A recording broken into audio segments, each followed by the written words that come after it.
Clemente, hola, hola, hola, ¿cómo están? ¿Qué tal mi voz de ronca? Una disculpota. Bueno, informados días, hoy es lunes 25 de agosto, bienvenidos a Semanalmente.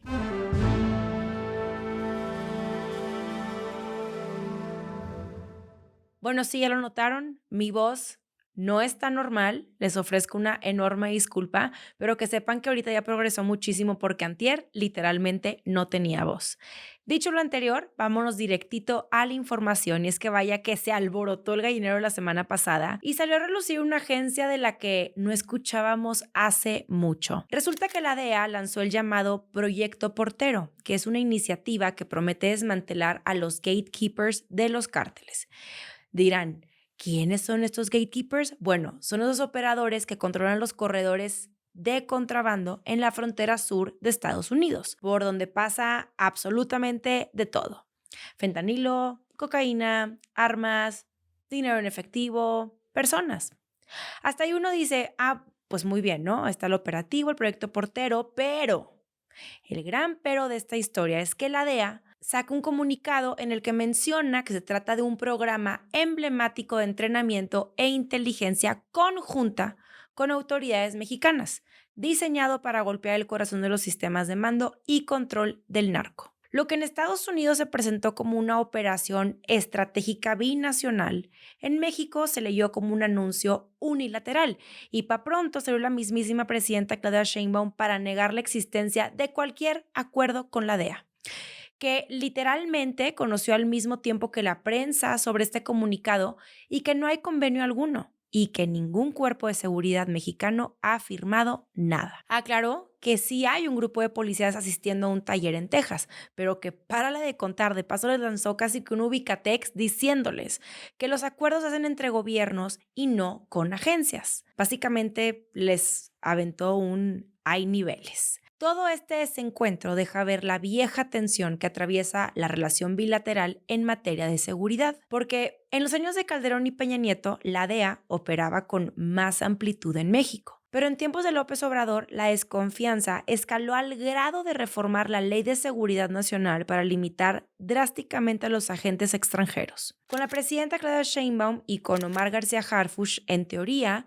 se abría un nuevo capítulo, pues Harfuch es visto en Washington como un interlocutor confiable y México ha intensificado su colaboración con la administración de Trump. Y como botón de muestra tenemos la nota que les compartí la semana pasada de otra entrega de capos a Estados Unidos. Aquí hay un detallito que quizá explique de qué iba toda esta jugada y el detallito es el director de la DEA, Terry Cole, que busca reposicionar a la agencia como punta de lanza en la ofensiva antidrogas. Y aparte, ha retomado la vieja narrativa de tratar a los cárteles como organizaciones terroristas. Por lo pronto, el proyecto Portero terminó convertido en un símbolo de la desconfianza que existe, pues para la DEA es una operación bandera y para México un exceso de entusiasmo unilateral. Ya veremos en el transcurso de los días cómo se desarrolla esta historia.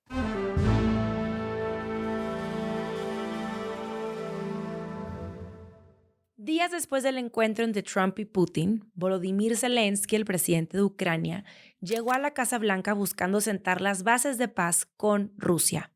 En esta ocasión, Zelensky no llegó solo, sino que bastante bien acompañado. Lo acompañaron el primer ministro británico Keir Starmer, el presidente de Francia Emmanuel Macron, el canciller de Alemania Friedrich Merz, la primera ministra de Italia, Giorgia Meloni, la presidenta de la Comisión Europea, Ursula von der Leyen, y el secretario general de la OTAN, Mark Rutte. El encuentro se realizó en distintas etapas. Trump se reunió primero con Zelensky y con la delegación ucraniana y luego ya ampliaron el encuentro para que se incluyeran a los líderes europeos. En esta ocasión, afortunadamente ya no hubieron chistes sobre la vestimenta de Zelensky. ¿Se acuerdan esa primera visita que hubo en donde prácticamente Trump se burla de la vestimenta de Zelensky? Bueno, como que ya Zelensky a esas alturas dijo, ¿sabes qué? Me voy evitando eso, mejor me voy más formalito. Y realmente lo que se vivió en la oficina Oval fue, digamos que, un ensayo general de cómo podría armarse una negociación de paz.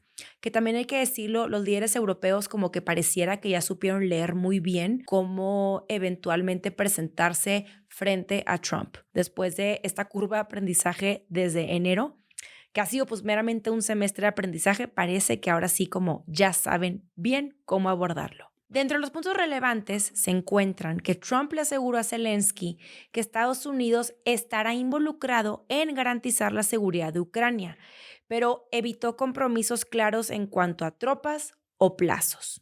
Emmanuel Macron reclamó que las garantías deben pasar por una reunión a cuatro bandas con la Unión Europea porque está en juego no solamente la seguridad de Ucrania, sino de todo el continente. Y el canciller alemán Friedrich Merz pidió lo obvio, un alto al fuego para empezar a negociar. Pero Trump, en sintonía con lo que habló días antes con Putin en Alaska, dijo que entiende por qué ni Rusia ni Ucrania quieren parar los combates ahora. Es decir, mientras Europa insiste en que sin cese al fuego no hay paz creíble, Estados Unidos está jugando con la ambigüedad. El tema más explosivo, por así decirlo, fue el de las concesiones territoriales, porque Trump sugirió que cualquier acuerdo debería reflejar la situación actual del frente, lo que equivaldría a que Ucrania renuncie a Donetsk y Lugansk. Se sabe que Ucrania no pretende ceder esos territorios y Zelensky expresó que no solo es intolerable, sino inconstitucional. Para traer cartas fuertes a la mesa, Zelensky anunció que Ucrania está dispuesto a invertir hasta $90,000 millones en armamento estadounidense. Estamos hablando de armamento como Patriot, drones, sistemas de defensa aérea. Todo esto con la idea de modernizar a sus fuerzas armadas y blindarse de futuros ataques. En medio de la reunión, Trump tomó el teléfono y le marcó a su amigo Putin. Y una vez que colgó, le comunicó a sus invitados que Putin estaba dispuesto a reunirse con Zelensky, de tal forma que la idea de una cumbre trilateral empezó a sonar. Y miren, mientras muchos se emocionaban desde Moscú, así rapidito les bajaron las expectativas de esta reunión, argumentando que se tenían que estudiar bien las cuestiones de fondo. Zelensky, por su parte, fue bastante claro y dijo que se sentaría con Putin siempre y cuando se define un esquema serio, vinculante y verificable de garantías de seguridad. Todos los presentes en la reunión coincidieron en que el canal directo de Zelensky-Putin con mediación internacional es inevitable, aunque todavía lejano. La cuestión sonó bien frente a las cámaras, pero las diferencias internas entre que si el alto al fuego, sí o no, que si concedes territorio, sí o no, la verdad es que dejaron en claro que Occidente sigue sin una estrategia común. Y mientras tanto, la realidad militar se encargó de recordarles que la guerra no espera, porque Rusia intensificó su campaña militar con un bombardeo aéreo masivo sobre el oeste de Ucrania, incluyendo ataques contra infraestructura civil y una empresa estadounidense. Vaya mensaje mientras Zelensky pide garantías y Trump presume de ser mediador. La reunión en Washington dejó muchísimas preguntas. Si hubo un tono más cooperativo que en el pasado y si existe la intención de construir un marco de seguridad duradero. La posibilidad de una cumbre con Putin ya está sobre la mesa, pero no hay compromisos tangibles como alto al fuego, garantías concretas o un consenso real. Lo que sí ya sabemos es que el mismísimo Zelensky considera que Trump es el único que hoy por hoy puede frenar a Putin.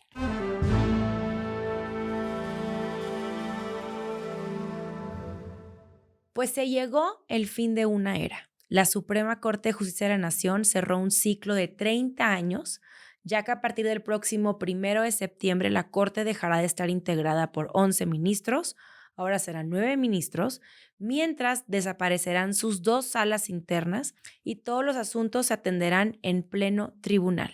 Quienes conformarán ahora la Suprema Corte de Justicia de la Nación llegan a su puesto tras ser electos por voto popular a raíz de una reforma judicial sumamente polémica que para muchos es sinónimo a democratización y para otros de politización de la justicia. La primera ministra presidenta de la Corte, Norma Piña, pronunció un discurso de despedida en el que defendió la independencia judicial y puntualizó que serán las sentencias y no los discursos políticos los que hablen del legado de la Corte. Fue un mensaje solemne, cargado de simbolismo, aplaudido por casi todos excepto por las 3 ministras que en silencio han marcado su distancia de mucho tiempo atrás y que ahora formarán parte de la nueva Corte. El último pleno no estuvo exento de pendientes y contrastes porque se resolvieron más de 100 impugnaciones sobre el Tribunal Electoral y se confirmó su integración. Pero se dejó congelado el tema más polémico de los últimos años,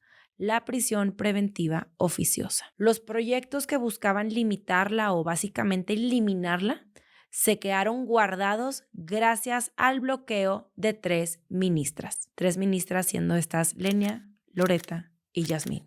Lo que arranca en septiembre es otra corte con otro ADN. Va a ser encabezada por Hugo Aguilar, que es un abogado indígena que será el primer presidente bajo este nuevo modelo. Y también será integrada por perfiles como Loretta Ortiz, Maristela Ríos, Yasmín Esquivel y Lenia Batres. El reto será demostrar si se trata de una transformación real o de un giro de 360 grados en el que todo cambia para que en realidad nada cambie.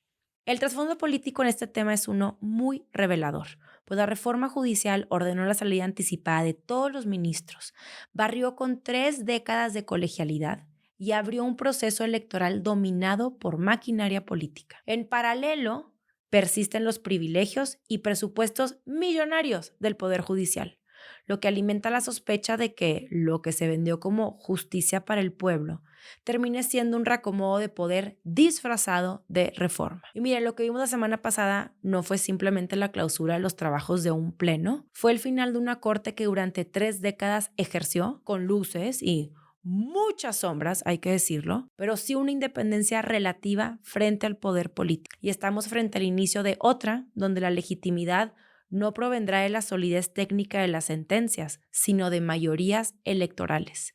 Yo, cada que pienso en este tema, me digo a mí misma que será uno del que hablaremos durante muchos años, y si les soy bien honesta, me intriga demasiado conocer con qué óptica vamos a terminar juzgando todo este tema.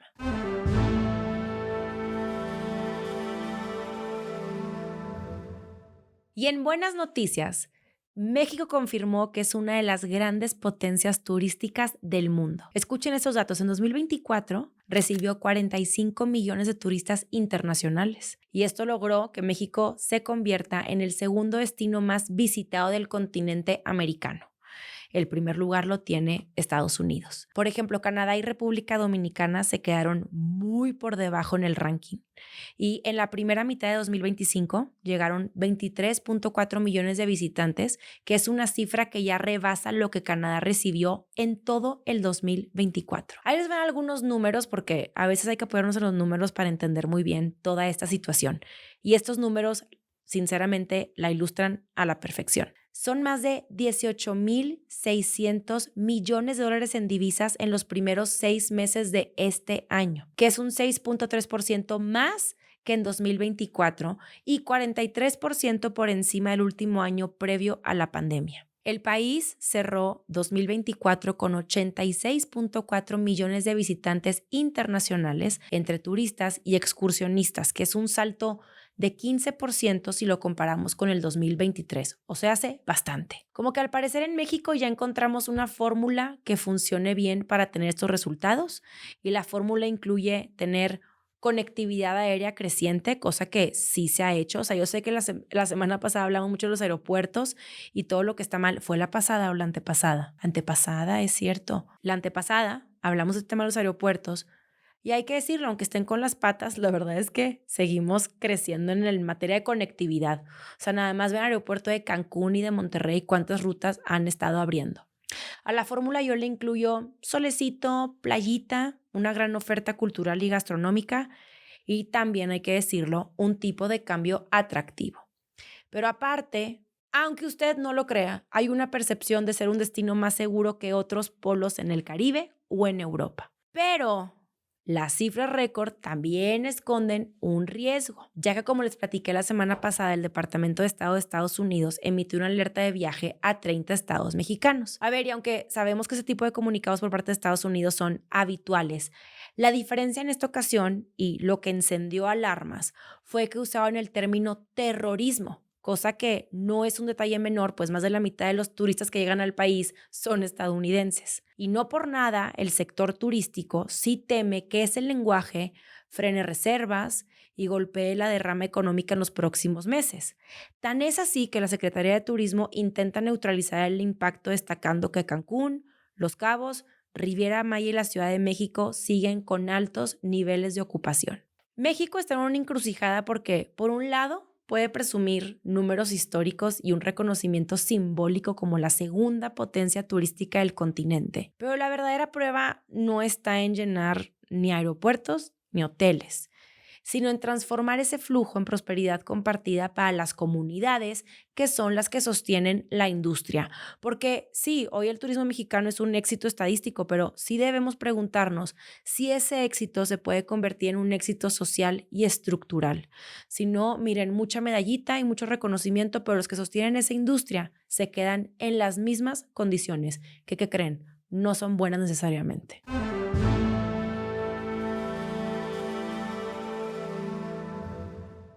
Bueno, agárrense, que hoy lunes 25 de agosto se presenta en una corte de Brooklyn nada más y nada menos que Ismael El Mayo Zambada. Como saben, El Mayo logró lo que pocos, o sea, el hombre duró más de 40 años viviendo prácticamente en las sombras mientras dirigía el cártel de Sinaloa desde la comunidad de su hogar, o vete tú a saber de dónde, hasta que hace un año terminó en el tambo ya en Estados Unidos en una operación que seguimos sin entender del todo qué pasó, pero de la cual conocemos una enorme consecuencia, siendo esta la guerra en Sinaloa entre los Chapitos y la Mayiza. Bueno, pues hoy el Mayo pisa la misma corte que pisó su compadre el Chapo en 2019 y la pisa para declararse culpable por narcotráfico. El juez será Brian Cogan, que es el mismo que hundió al Chapo, y la fiscalía ya deslizó que no pedirá la pena de muerte porque al parecer se abrió la puerta de una negociación, siendo esta la típica de, ya saben, de que negociamos información a cambio de beneficios, pero bueno, el punto es que ya saben cómo se manejan por allá.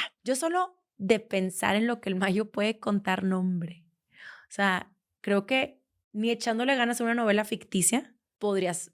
No, sabes que no, en esta ocasión sí creo que la realidad supera la ficción. O sea, el Mayo, todo lo que ha de saber, la lista de gente que ha de conocer, yo espero que cante bien y bonito. Esto de la audiencia se dio a conocer la semana pasada y en cuanto se hizo, la presidenta Claudia Sheinbaum reenfatizó su crítica sobre las negociaciones que hace Washington, porque ella dice, no entiendo cómo negocian con quienes ustedes mismos catalogan como terroristas. Y también agregó que cualquier testimonio del Mayo debe ir acompañado con pruebas sólidas y que no sean cuentos para reducir condenas. Sorpresivamente, en Estados Unidos se acumulan juicios, testimonios y sentencias, mientras que en México, ¿saben qué acumulamos? Huecos y vacíos. Se espera que el Mayo reciba cadena perpetua. O sea, me da risa, cadena perpetua, 77 años. Pues ya, básicamente vamos a decirlo como debe ser. Se espera que el Mayo se muera en la cárcel y que lo que diga en la corte pueda también sacudir a políticos, militares y empresarios que fueron parte de su red durante décadas. Ya la próxima semana platicaremos sobre lo que veamos hoy en este juicio, que espero sea algo jugoso y divertido que les pueda platicar y no de que, ay, fue y no dijo nada, no Mayo. Espero hable y hable muy bien y ya veremos cómo cierra este capítulo que, por supuesto, trae consigo la apertura de otro.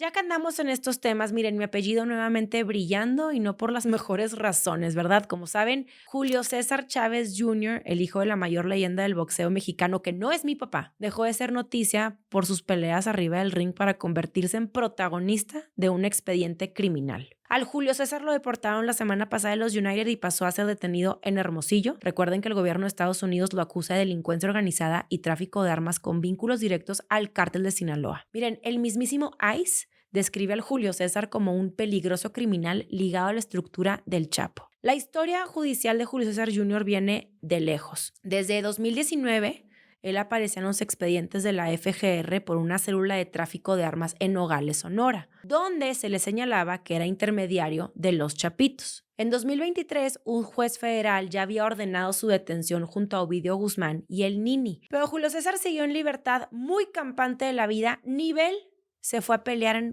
California contra Jake Paul este pasado julio, hasta que el proceso migratorio lo alcanzó cuando Julio César intentó conseguir la residencia americana a través de su esposa Frida Muñoz Román. Han de decir ustedes, ¿y quién es la tal Frida? Bueno, Frida es la viuda de Edgar Guzmán.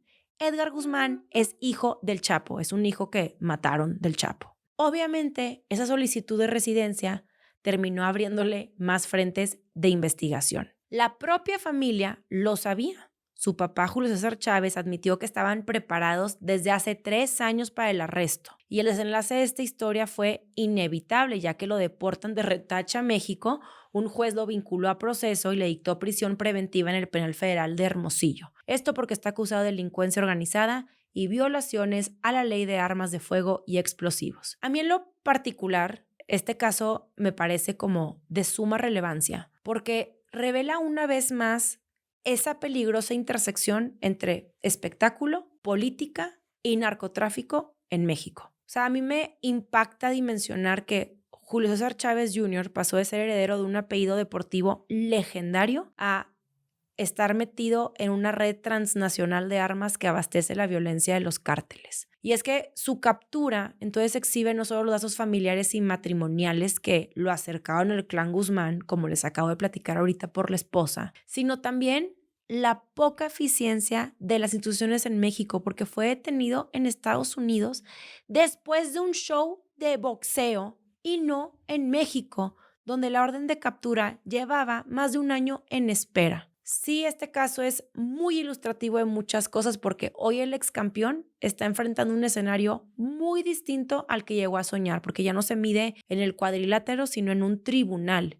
Y ya no carga con los guantes de su papá y ese legado tan increíble, sino con un expediente federal que lo coloca junto a los grandes capos del narco. Y mientras el legendario Julio César Chávez pide fuerzas, lo cierto es que su hijo parece haberse convertido en un ejemplo más de cómo el poder del crimen organizado arrastra incluso a figuras que alguna vez parecieron destinadas a brillar en un camino completamente distinto.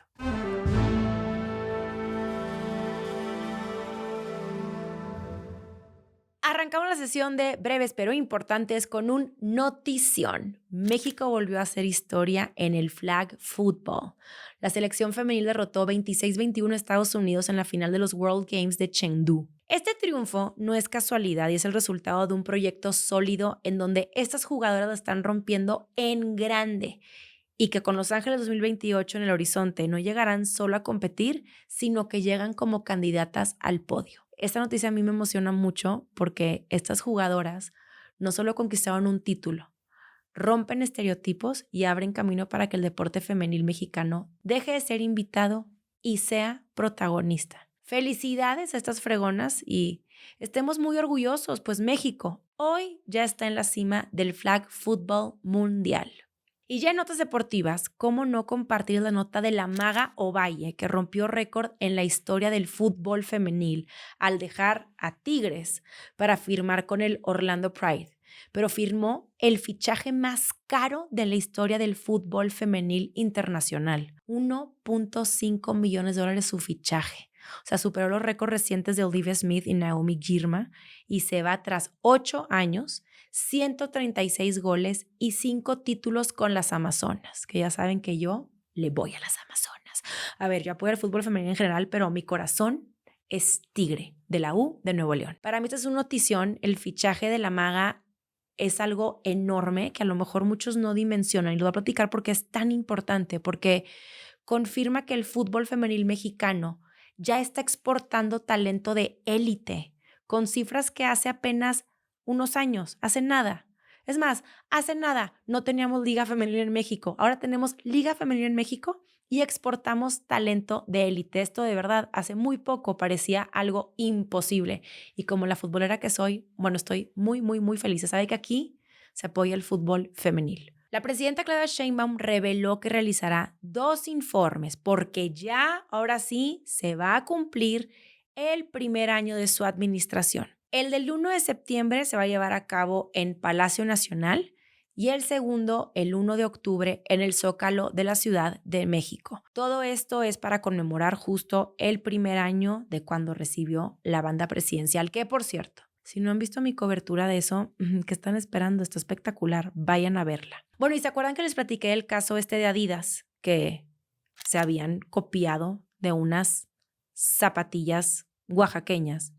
Bueno, pues la marca alemana ofreció una disculpa pública a la comunidad de Villa Hidalgo, Yalalag. Esto después de haber lanzado las zapatillas Oaxaca Slip-On en colaboración con el diseñador Willy Chavarría, que resultaron ser prácticamente una copia de los huaraches tradicionales que esa comunidad ha elaborado por siglos. Como saben, esta polémica encendió nuevamente el debate de apropiación cultural y no es la primera vez que México señala gigantes de la moda por plagiar sus diseños.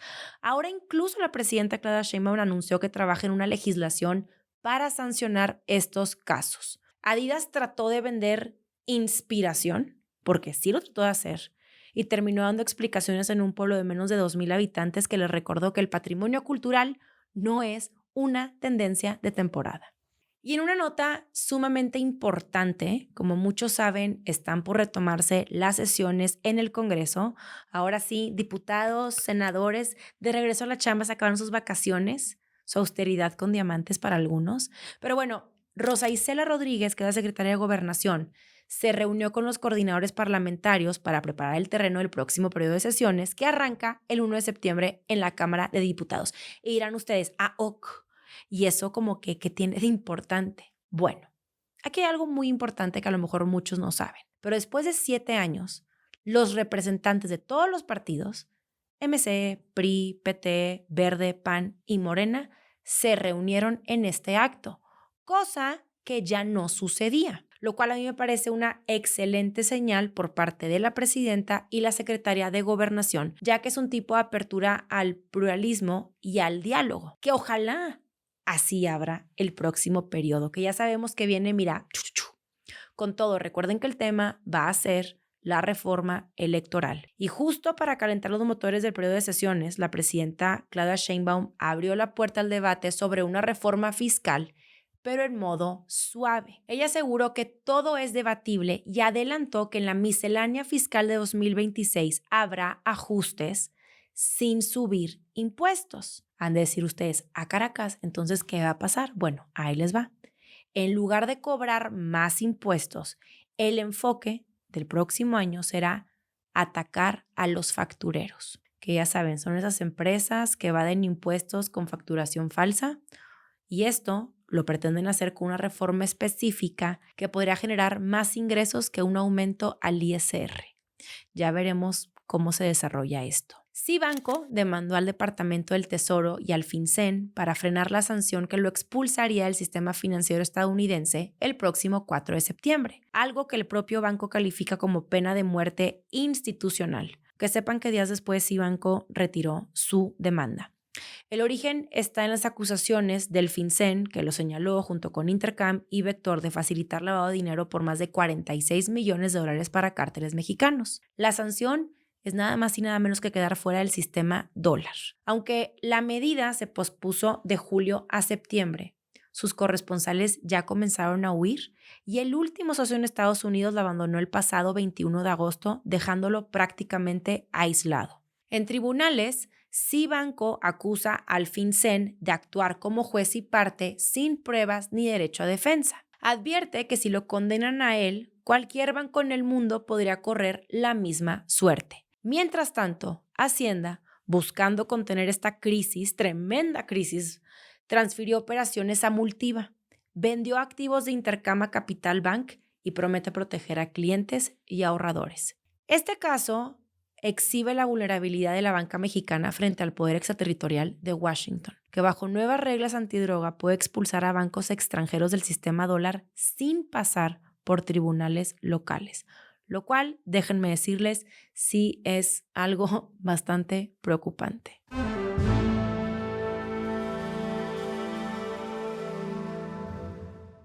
La Casa Blanca volvió al TikToks. O sea, la misma red social que en Estados Unidos sigue bajo amenaza de prohibición por riesgos de seguridad nacional, ahora fue reabierta como canal oficial del gobierno.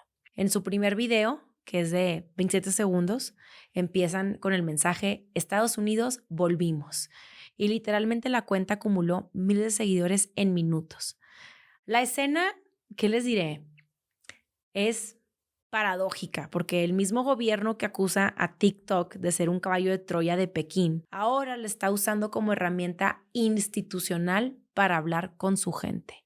Y todo esto en medio de una incógnita con TikTok en Estados Unidos, porque como seguramente se acuerdan, desde diciembre de 2024 el Congreso aprobó una ley que obligaba a ByteDance, que es la empresa mamá de TikTok, a vender la plataforma o enfrentar su prohibición definitiva. Ese plazo debía entrar en vigor el 20 de enero de 2025, justo antes de que Trump regresara a la Casa Blanca, pero Trump suspendió la medida y en junio, o sea, este pasado junio, dio 90 días más para que TikTok encontrara un comprador no chino. Ese plazo vence a mediados de septiembre y hasta ahora que lo sepan, no hay señales de que exista un acuerdo, por lo cual yo intuyo que van a volver a aplazar este tema. El giro de Trump frente a TikTok es uno de los capítulos más revelables de su regreso al poder.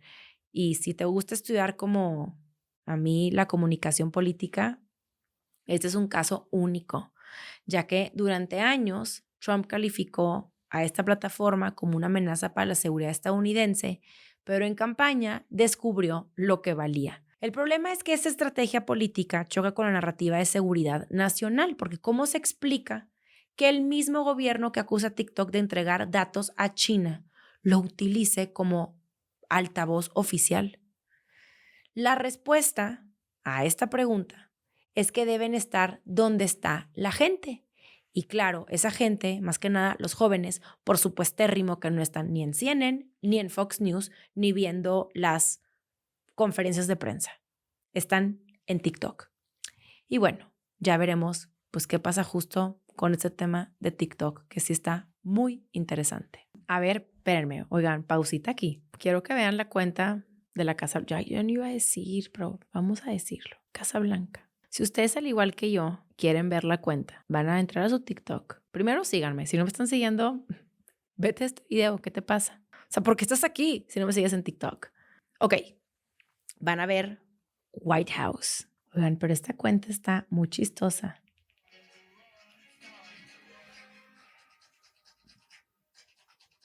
Ellos dijeron, dame modernidad. ¡Pam!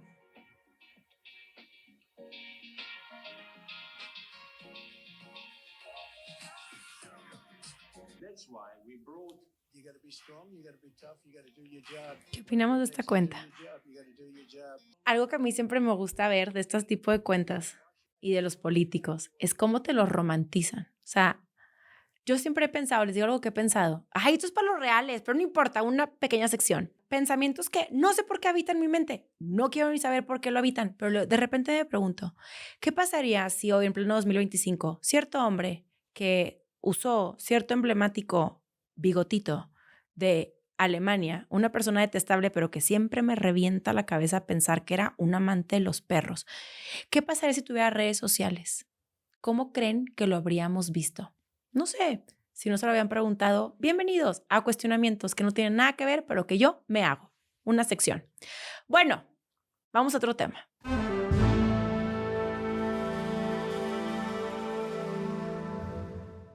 Hoy quiero hablarles de lujo.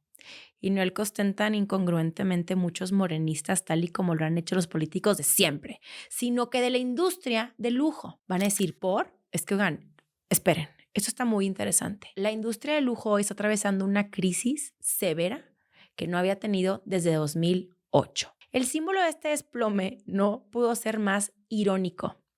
¿Sí se acuerdan de las medallas olímpicas de París 2024, que pasó ya hace un año?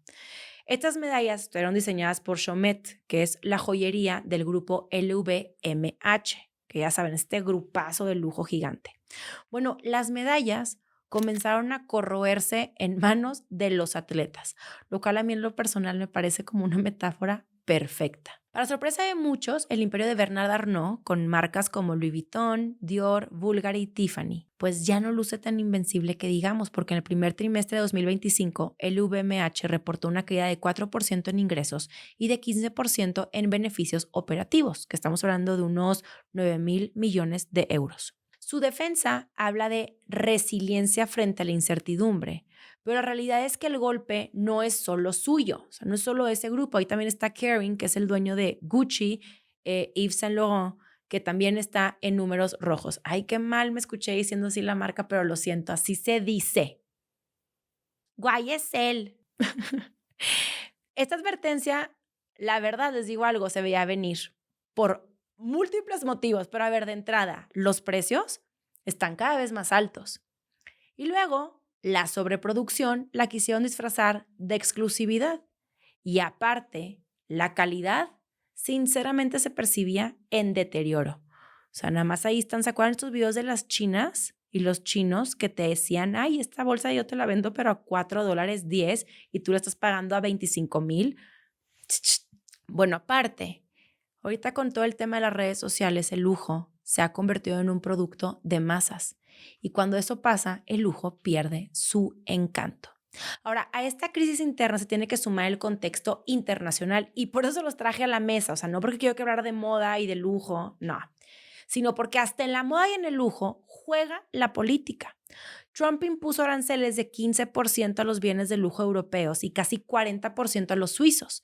Y lo hizo justo cuando los consumidores estadounidenses se vuelven más cuidadosos con la money. A esto se le suma el factor chino, que es crucial para este sector. Porque a lo mejor no muchos saben que durante años los clientes de China representaron cerca del 40% de las compras globales de lujo y gran parte de ellas realizadas en el extranjero.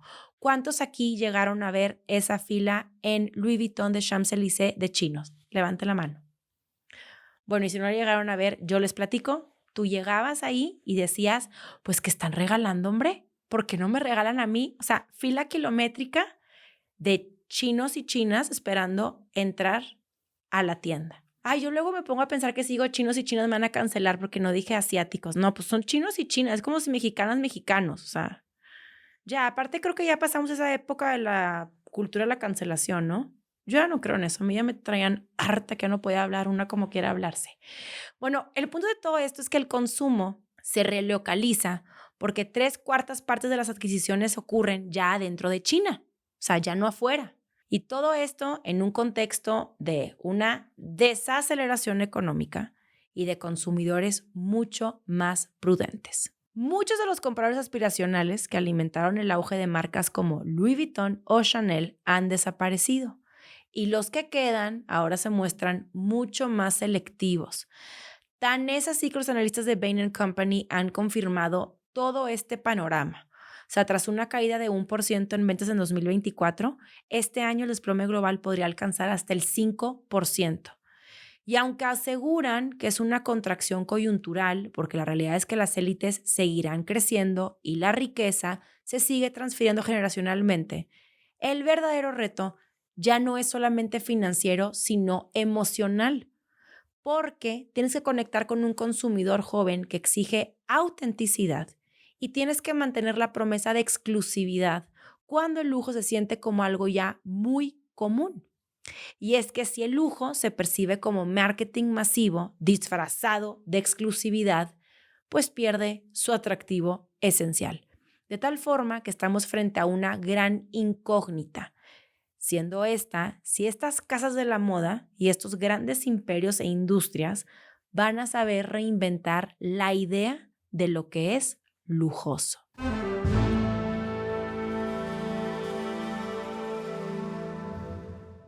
El caso del asesinato de Jimena Guzmán, secretaria particular de la jefa de gobierno Clara Brugada, y de su colaborador José Muñoz, sigue envuelto en sombras a pesar de los anuncios oficiales de avances. El crimen, que ocurrió el pasado 20 de mayo en la Ciudad de México, parecía destinado a convertirse en uno de esos expedientes de alto impacto político. Y hoy sí lo es. Ya sabemos que hay 13 personas que han sido detenidas en relación con los hechos, tras operativos en Gustavo Amadero, Xochimilco y municipios del Estado de México. Entre los capturados están Jesús N. y Arlet N., señalados directamente por homicidio y asociación delictuosa.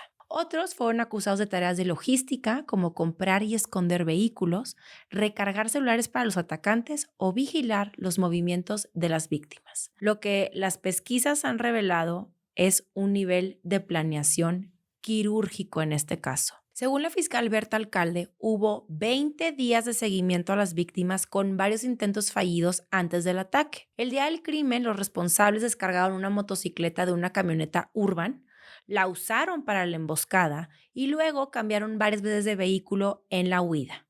Empezaron con una Nissan Kicks azul, luego un Renault Fluence y un Chevrolet Optra. La moto que usaron fue abandonada a 500 metros de la escena junto con casco y chalecos. Y aunque las cámaras sí captaron la complexión del tirador, su rostro nunca quedó expuesto y sigue libre. Este ataque fue brutal. 12 tiros de calibre 9 milímetros, 8 de los tiros contra Jimena y 4 contra José. La precisión de los disparos y la logística del escape refuerzan la hipótesis de una operación profesional, no de improvisados. La fiscalía asegura que los detenidos también están ligados a robos de autos y narcotráfico, pero aún no ha explicado ni el móvil del crimen ni quién lo ordenó. Y el silencio oficial es el que ha encendido las conjeturas. El periodista Óscar Valderas advirtió que el hermetismo podría deberse a que lo que han encontrado las autoridades es políticamente explosivo. No se trataría de no saber quién está detrás, sino de que los hallazgos implican figuras de cuello blanco o de alto perfil político. Incluso mencionó posibles vínculos con grupos emergentes como el Cártel Nueva Plaza o el Cártel Nuevo Imperio, que son organizaciones con capacidad de infiltrarse en estructuras de gobierno y que han protagonizado ataques recientes en la capital del país. La presidenta Claudia Sheinbaum encargó desde el inicio al secretario de Seguridad Federal, Omar García Harfuch, coordinar un grupo de élite para investigar el caso. La presión política es muy evidente. No es solo el asesinato de una funcionaria de alto nivel del círculo de Clara Brugada, sino un golpe directo a la narrativa de seguridad de la capital y del arranque del sexenio federal. Sin embargo, la Fiscalía insiste en que todas las hipótesis permanecen abiertas y se reserva detalles para no comprometer las indagatorias. El resultado es una sensación de incertidumbre porque sí hay detenidos y sí hay pistas logísticas, pero el autor intelectual y el móvil permanecen ocultos. Lo que parece claro es que el crimen fue planeado con recursos, contactos y profesionalismo que rebasan al sicariato común. Y en ese vacío de explicaciones, la hipótesis de un trasfondo político cobra mucha fuerza, pues es un homicidio que no solo refleja la violencia del crimen organizado, sino que desnuda la posibilidad de infiltración y tensión dentro de las propias estructuras de poder de la Ciudad de México.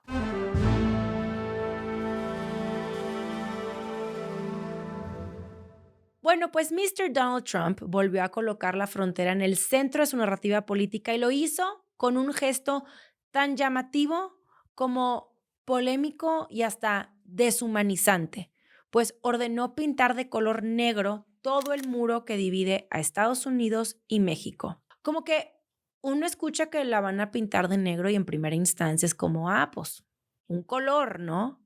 Pero no, la Kristi Noem se volvió a aventar un no al mencionar que el muro se pinta de color negro para que absorba más el calor y convertirlo en una barrera ardiente que haga que nadie quiera escalarla. La Kristi Noem procedió a sacar un rodillo de pintura para ignorar el acto que, por supuesto, fue diseñada para la cámara, como si el muro no fuera ya un monumento político, sino que ahora también es un lienzo propagandístico. El proyecto de pintarlo no es del todo nuevo, porque en 2020, durante su primer mandato, ya se habían hecho pruebas en Arizona y Nuevo México. En aquel entonces, The Washington Post calculó que recubrir toda la valla costaría más de $500 millones. Esto dependiendo también del tipo de pintura y del número de capas. Expertos en construcción advirtieron que no había razón técnica que justificara semejante gasto, pues el metal de por sí se calienta bajo el sol del desierto y con el tiempo, ¿qué creen? La pintura negra se desvanece. Es decir, el efecto era más simbólico que real. Y hoy el regreso de la idea confirma que lo importante no es la eficacia física del muro, sino el mensaje político que transmite. Las críticas llegaron de inmediato. Organizaciones como the American Immigration Council lo calificaron de completamente inútil, mientras que la ACLU acusó al Congreso de haber recortado beneficios sociales para destinar miles de millones a una obra que consideran parte de la obsesión deportadora de Trump. El telón de fondo es el llamado One Big Beautiful Bill, que fue aprobado, recuerden, en verano, y destina $46,000 millones a concluir el muro y aumentar drásticamente los recursos de la patrulla fronteriza y el ICE. El ICE, con un presupuesto récord de $170,000 millones, que es superior al de ejércitos completos. La Casa Blanca, en cambio, presume cifras. Según Kristi Noem, las capturas diarias bajaron de 2,300 en meses anteriores a apenas 41. En junio se registraron 6,000 detenciones y en julio 4,000. Estamos hablando de un desplome del 92% frente al año pasado. A esto se suman nuevas medidas como instalar más barreras flotantes con púas en el río Bravo, copiando el modelo tejano. Pero la dureza trae consigo resistencias legales. Una coalición de 20 estados encabezados por California y Nueva York demandó al gobierno federal por condicionar fondos a víctimas de delitos a cambios de cooperación obligatoria con el ICE, alegando que esto es inconstitucional. Y críticos en Washington denuncian que el nuevo plan del Servicio de Ciudadanía e Inmigración de revisar redes sociales de solicitantes de residencia o ciudadanía es un filtro ideológico que raya en la persecución política. El muro negro, entonces, funciona como símbolo de lo que es el trumpismo en su segundo mandato, una mezcla de espectáculo y fuerza con políticas diseñadas tanto para impactar en la realidad como para alimentar el imaginario de su base electoral. Sus defensores exhiben los descensos en cruces y deportaciones récord como prueba de éxito.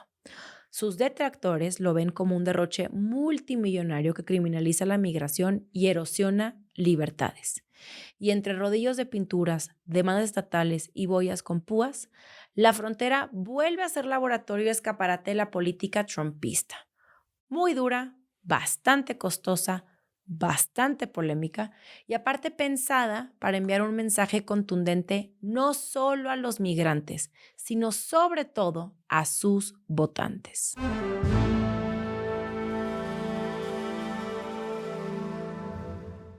Dentro de los múltiples temas que se mueven en la esfera geopolítica, la semana pasada Estados Unidos dijo, déjenme les paso a otro para terminar de alborotar aquí el asunto.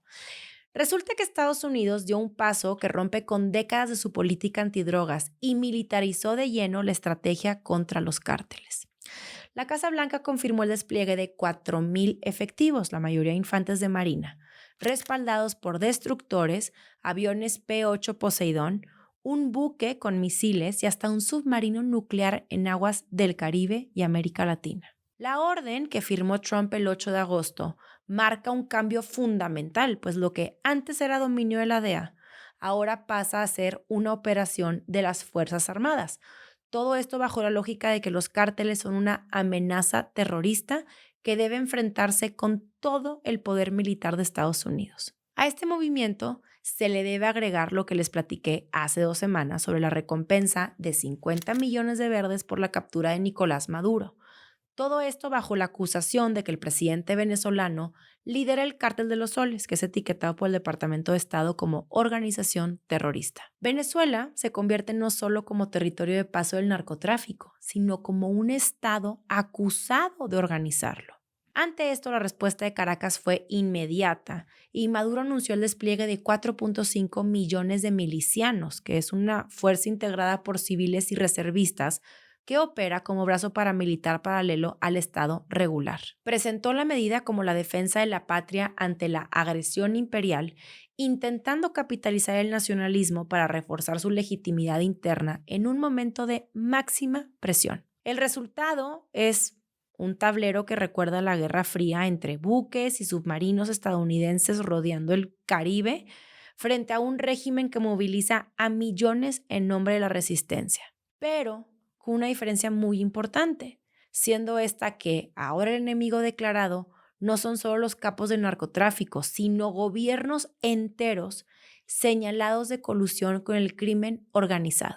Este episodio es uno sumamente importante en donde desde luego toda América Latina lo está observando con bastante inquietud y en donde también países del Caribe y de Centroamérica temen que la operación desborde sus aguas y se convierta en un nuevo capítulo de intervención estadounidense. Aunque recordemos que Trump no es intervencionista, pero bueno, todo puede pasar. Y aquí es donde se desenvuelven muchas hipótesis, ya que no sabemos si Estados Unidos intervendrá o si bien se prepara una salida para Maduro. Lo bueno de este caso es que estas hipótesis se van a ir aclarando con el tiempo y por supuesto que aquí les iré compartiendo todos estos avances.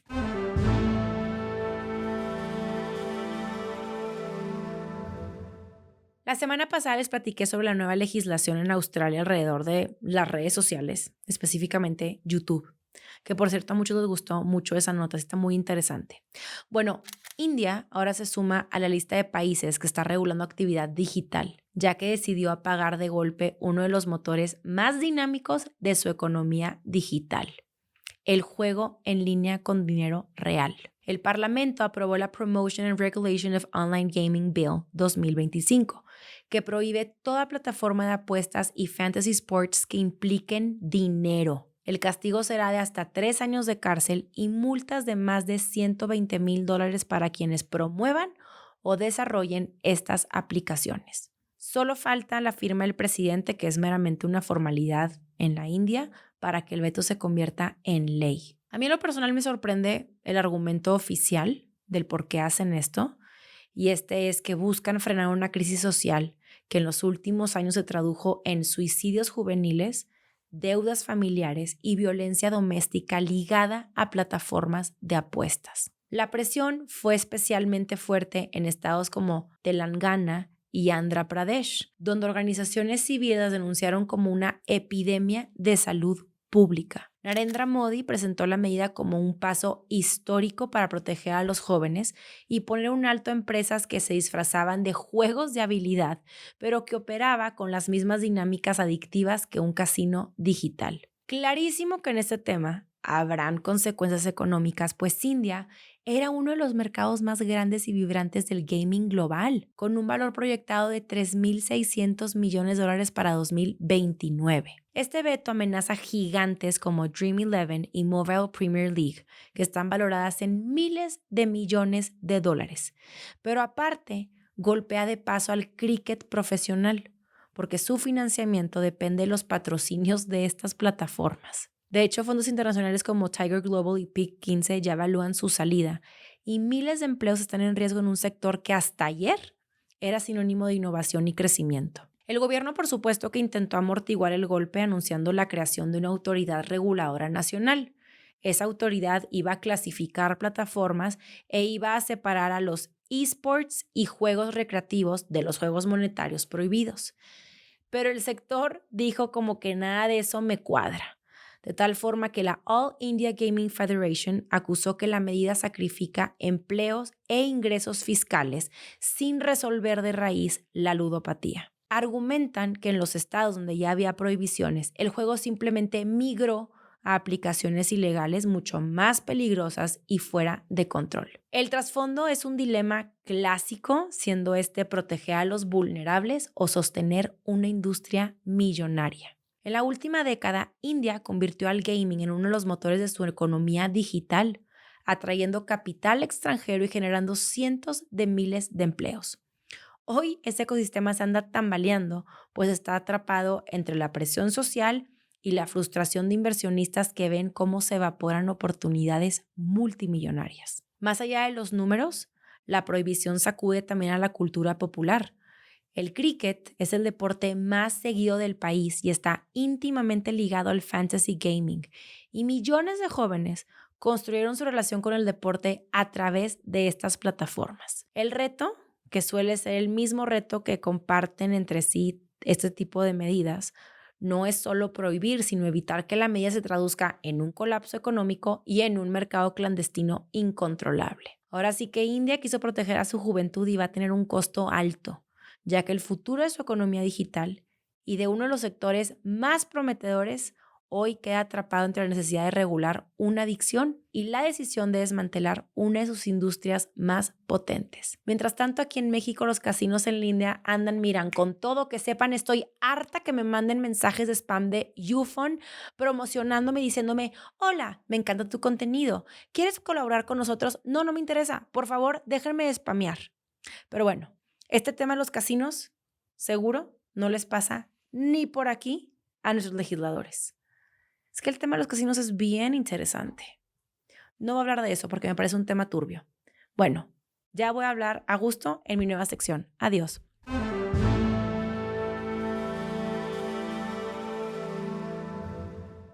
Clemente, ahora sí aparécete, porque fíjate que alguien dijo que nada más te sacáramos para los reales. No, y no es broma, no lo estoy sacando nada más para los reales. Es que hoy se portó mejor que la semana pasada. ¿Dónde está? ¡Ay, es de verdad! Psh, psh. Ven.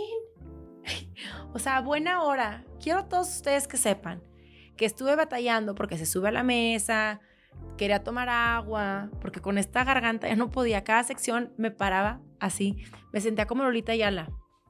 Pero no, me dijeron que parezco más. Se dice mucho que las regias somos roncas, que las Ana Sofis hablan ronco, y yo sí coincido con esa idea, pero pues yo no hablo ronco, pero hoy soy una verdadera Ana Sofi. Hasta dije Yves Saint Laurent. O sea, discúlpame, Ana Sofi, hoy se apoderó el programa. Bueno, primeramente, mis queridos reales, gracias por sus comentarios. La verdad es que, me emocioné demasiado. Qué bueno que vieron los cambios, que les gustaron. Me encantó que hayan podido ver, apreciar y valorar la segmentación del programa y que haya sido de utilidad. Y también toda la iluminación, en fin, todo. También me sorprendió que les gustó la sección para los reales. Que sepan que yo me la saqué de la manga 1 minuto antes de empezar a grabar.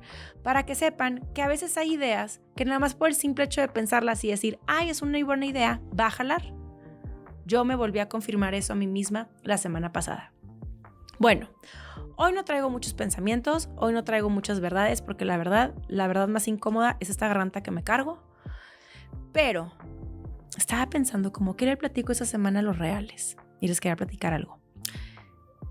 Ahorita que está hablando de la Suprema Corte de Justicia de la Nación y que vi el video de la despedida, la verdad es que sí sentí feo, ¿para qué les miento? Como que al final creo que muchos se quedaron estancados en discursos y no alcanzamos a visibilizar que fueron miles de personas que perdieron su empleo, las que dedicaron de verdad años de esfuerzo buscando alcanzar una carrera. Yo en su momento no alcancé a compartir tantos testimonios, pero no saben la cantidad de mensajes que yo recibí justo en el marco cuando saqué estas 2 entrevistas, tanto al ministro en retiro Arturo Saldívar y a la ministra presidenta Norma Piña. Y eran de verdad mensajes que, les voy a confesar, llegué a llorar de la impotencia que me generaba saber cuántas personas soñaron con algo, trabajaron por conquistar ese sueño y simplemente ya no fue algo viable para ellos. También tomando en consideración que, mi gente hermosa, a mí me pueden venir a decir lo que quieran de las elecciones, pero yo sé cómo funcionan y se ocupa lana, bastante lana. Y yo vi muchas personas que le echaron todas las ganas y todo el empeño con tal de poder salir ganadores de esta elección y no fue suficiente, porque al final se movilizó una base política. Se tiene que decir y se dijo. Pero les decía que sí, a mí en lo personal esta semana como que me recordó todo eso que viví en esos momentos en el marco de la discusión de la reforma judicial. Que por cierto, ahorita que les decía que me pienso como el día de mañana cómo lo vamos a ver. Yo esto nunca lo platico aquí por primera vez, porque aquí en mi espacio yo doy mis exclusivas. Yo no ocupo ningún otro espacio para las exclusivas. Pero cuando pasaron esas entrevistas, una persona que sí sabe qué onda y qué pasó y cómo estuvo el merequetengue, alguien así de los pesos pesados, ¿quieres venir? Me dijo, no voy a decir nombre, no voy a decir, pero me dijo, Mariana, quiero que sepas que una de tus entrevistas, yo que lo viví desde adentro, sale la verdad de por qué se hizo la reforma judicial y ojalá en unos años puedan volver a consultar ese material, literalmente lo citen, porque ahí está la verdadera historia. Entonces, bueno, yo le estoy adelantando 10 años. Bueno, haz de cuenta, 2035, 2025 se los digo. Y algo que nunca les platiqué, que esto se me hizo como, no sé, como, yo sí soy a veces de que digo de que hay cosas que pasan bien extrañas de repente, ¿no? Pero cuando entrevisté a la ministra presidenta, Norma Piña, que para mí fue una entrevista muy padre, pero también me enseñó cómo muchas cosas se pueden tergiversar en este mundo digital. Muchas cosas que yo decía, yo cuando estaba ahí yo no las interpreté así, de repente tenían otra interpretación y connotación ya en el mundo digital. Pero hubo una parte en la que yo le pregunté a la ministra presidenta por su papá y me conmovió demasiado verla como físicamente conmovida por la pregunta. Y justo ella acababa de cumplir años. ¿Qué había pasado? ¿Como una semana? No me van a creer lo que les voy a platicar, pero cuando terminamos de la entrevista, de que bueno, ya bye, que aparte, les digo algo, hay lugares a los que yo he ido, así como pues muy emblemáticos, muy importantes, que se sienten cosas así como se siente, bueno, ese lugar se sientes, también en Palacio Nacional se siente. En el Zócalo, Madre Santa. En el Zócalo, cuando estuve en el Zócalo en la toma de protesta de la presidenta, que hicieron una ceremonia con mujeres de pueblos originarios. Oiga, no les puedo explicar lo que se sintió. Estuvo muy fuerte, muy fuerte. Bueno, regresando a la historia, cuando estaba con la ministra presidenta, terminamos, le picamos ya, adiós, vaya a la entrevista. De repente llegan y le dicen, ministra presidenta, le venimos a traer este regalo. Y era un cuadro de su papá. O sea, literalmente era un cuadro, era un retrato que tenían del papá de la ministra presidenta y no lo había visto en años y fue como, aquí está. Ay, no, estuvo demasiado. Yo de que, ay, ¿cómo, en qué momento? Muy extraño. Bueno, era una anécdota que les iba a platicar. Si no han visto ese contenido, véanlo. Las 2 entrevistas son buenísimas. No es porque las haya hecho yo, un poquito sí, pero sí están buenísimas. Y en la de la ministra presidenta incluimos un recorrido de la Suprema Corte que está buenísimo. De verdad, para mí haber tenido la dicha y la fortuna de recorrer la Suprema Corte de primera mano y así con lujo de detalle, me fascinó. Que por cierto, ¿saben algo? Les voy a preguntar algo. ¿Les interesa saber contenido algo de la nueva Corte o no? O sea, no sé, que busquemos a los nuevos ministros, algo así. Otra idea que me acabo de sacar de la manga, que a lo mejor puede funcionar, no lo sé, ustedes me dirán. Bueno, sin más, hoy para los reales se ha terminado. Gracias por estar aquí nuevamente. También que sepan, obviamente no vi Eddington. Bueno, no obviamente, sí la quería ver, pero no me dio tiempo. Espero verla esta semana. Si tú ya la viste, platícame qué tal está. Lo que sí vi y lo que no entiendo es por qué sacaron a Ninel Conde de la Casa de los Famosos. ¿Alguien me puede explicar? No se crean, pero sí, ¿por qué la sacaron? Les digo algo. Ya no hablo de la Casa de los Famosos, acabó. Esto fue todo por hoy. Nos vemos. No, espérense. Clemente, salte la cortina. Ven acá. ¿Dónde estás? No nos vamos y los 5 principios, ya sabes, piquen el like, suscríbanse, compartan, déjenos un comentario y piquen a la campanita para que reciban notificaciones del contenido. Esto fue todo por hoy. Nos vemos la próxima semana.